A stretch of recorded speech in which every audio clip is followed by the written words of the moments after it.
Hello, this is Michael Tracy, and this video is about a British expedition ice axe that was recently found in a Chinese museum.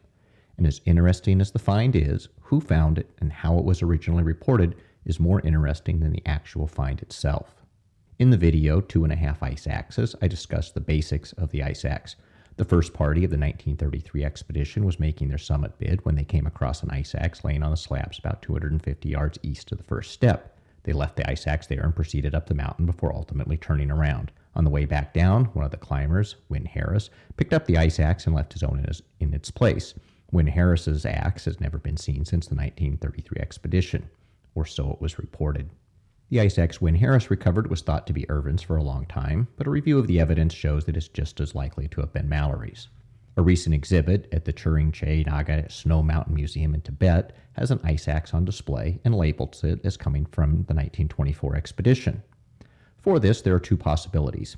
One, that it is Wynne Harris's ice axe that is incorrectly labeled as being from the 1924 expedition, or two, that it is the second ice axe from Mallory and Irvin. And while other possibilities exist, such as it being a fake, I'll stick to just those two for now. The most likely explanation is that it is Wynne Harris's ice axe, as it was known to be left on a route that the Chinese took. Of course, there have long been rumors that Mallory's ice axe was found close to his body and taken by the Chinese. This unsubstantiated rumor has been elevated to known fact by an unsourced Wikipedia entry, the single source for that entire paragraph mentioning neither Wang nor any ice axe. I won't spend any time on trying to figure out which one of those scenarios it is, as the ice axe is in a museum, and it is just a matter of someone going there and taking pictures to determine whether it was Wynne Harris's or not. More curious is that the ice axe was originally spotted by Mark Synnott, the author of The Third Pole. The top review on Amazon for his book is written by me, and I would encourage you to read the review and buy the book.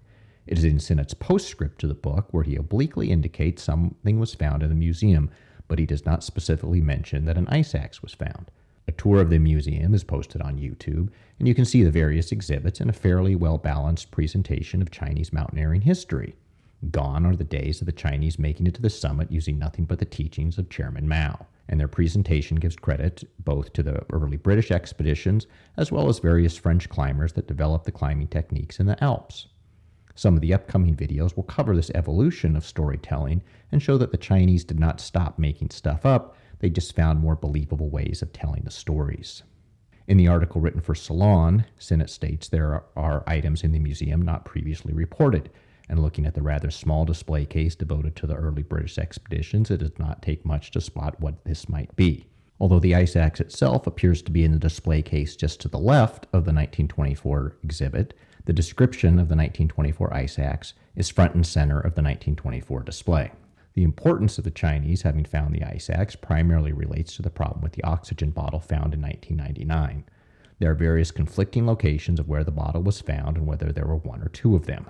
I will get into all of this in an upcoming video, but all of the locations except for the one described by Dave Hahn had the problem that the Chinese were all over that area of the mountain, and if an oxygen bottle had been left there in 1924, the Chinese would have found it.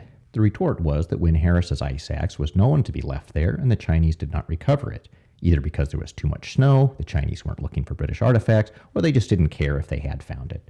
So if it is Wynne Harris's ice axe, that argument no longer works. If the ice axe did not belong to Wynne Harris, then it is an extremely important find, and perhaps the Chinese have some record of who found it and where it was found.